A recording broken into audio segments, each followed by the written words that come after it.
Olá, meu nome é Douglas, sou bolsista da Fundação Araucária e hoje vou estar apresentando um trabalho de desenvolvimento de um website de softwares para o ensino da Engenharia Química. Fui orientado pelo professor Marcos Moreira e sou discente do curso de Engenharia Química no campus de Toledo. Como revisão bibliográfica, trazemos o trabalho de Scatone e Massini, que buscam correlacionar o processo de aprendizado com a utilização de softwares. Onde no trabalho eles dizem que, ao interagir com softwares, os educandos são incitados ao desafio de fazerem a análise dos dados apresentados. Com isso, eles precisam criar estratégias e levantar hipóteses de correlacionar esses dados com as respostas que foram obtidas. A gente pode correlacionar isso com a nossa graduação, por exemplo, ao a gente estudar algum fenômeno físico, algum processo, não entender muito bem como ele funciona, e ao jogar essa coisa teórica dentro de um software, botão gráfico, por exemplo, e alterar as variáveis, a gente consegue observar muito melhor como que ocorre aquele fenômeno físico.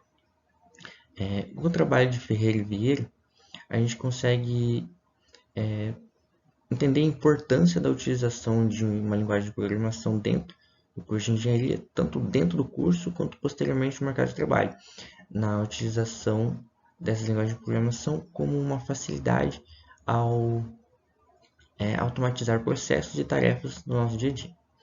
E a escolha da linguagem Python se dá basicamente para usar sintaxe simples, que é muito amigável para quem está aprendendo uma linguagem de programação e confere um desenvolvimento rápido, visto que você não precisa ficar muito preocupado com como escrever o código, né, a sintaxe, e sim a lógica por trás daqueles códigos. A versatilidade, onde o Python pode ser utilizado desde controle de processos, automação de processos, automação web, criação de inteligência artificial, resolução de modelos matemáticos, entre outras coisas, além da integração dele com outros softwares e outras linguagens de programação, como o C e o C++. Sobretudo, o principal diferencial da utilização do Python é a sua licença livre, que se torna uma alternativa a alguns softwares pagos que realizam trabalhos similares. Então, com isso, o objetivo do trabalho é criar programas que facilitem o aprendizado na engenharia química e resolvam problemas simples de simulação, tais como esvaziamento de tanque, sistema de movimento, entre outros. Esses softwares estarão disponíveis em um website para download. Como materiais e métodos, nós temos principalmente o hardware utilizado, que é as especificações do notebook utilizado para realizar a programação. A linguagem de programação em si foi a utilização do Python, como já foi dito. E a IDE utilizada para escrever o código foi utilizado o PyCharm, que pode ser obtido diretamente no site da JetBrains. O site para disponibilização dos programas foi realizado através da plataforma wix.com e os modelos matemáticos utilizados, bem como suas considerações, estão descritos no site em cada uma das postagens respectivas aos programas. Então, como resultado, a gente tem a criação do site, que pode ser acessado mediante o acesso a esse QR Code. Nós temos cada uma das postagens referente a cada um dos programas.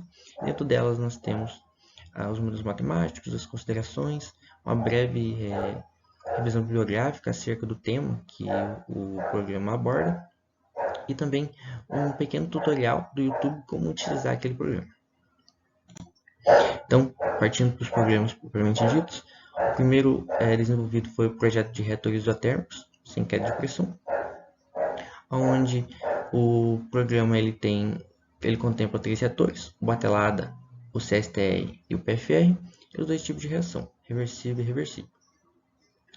Para haver a validação dos resultados, foi utilizado o exercício inspirado no Levenspiel, com os seguintes dados de entrada. E a gente pode observar no GIF à esquerda como funciona a utilização desse programa. A escolha do reator, a escolha do tipo de reação, a entrada dos dados e posteriormente a escolha do tipo de resposta.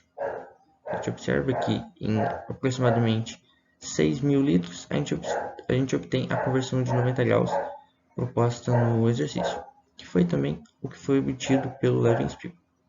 Esse programa ele conta não só com o cálculo direto de volume para conversão, como também a conversão de equilíbrio para reações do tipo reversível, comparação entre os reatores, no caso do PFR e do CSTR, né, ou a comparação do volume de conversão, entre outras funcionalidades. Então, o educando ele pode alterar todas essas variáveis e ter suas conclusões acerca da escolha de cada um desses reatores para sua determinada necessidade.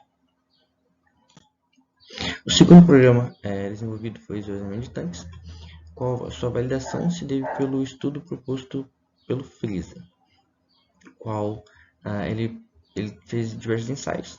Um deles, um tanque cilíndrico em pé, com 2,5 metros de altura, completamente cheio, com um diâmetro de saída de aproximadamente 150 milímetros, com área de seção transversal de 8 metros quadrados. O coeficiente de descarga utilizado por ele foi de 0,66.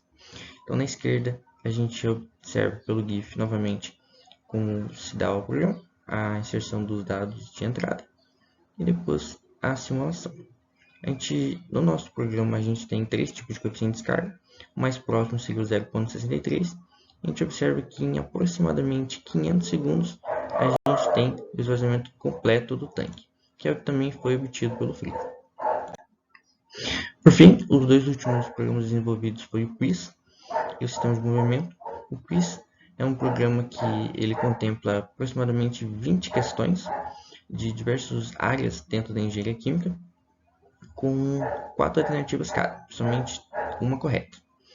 Então, basicamente um jogo de perguntas e respostas e com temas dentro da engenharia química. No final, obtém-se o feedback de quantas questões foram acertadas em relação ao todo, e a partir de cada pergunta tem-se a confirmação direta se está certo ou se está errado.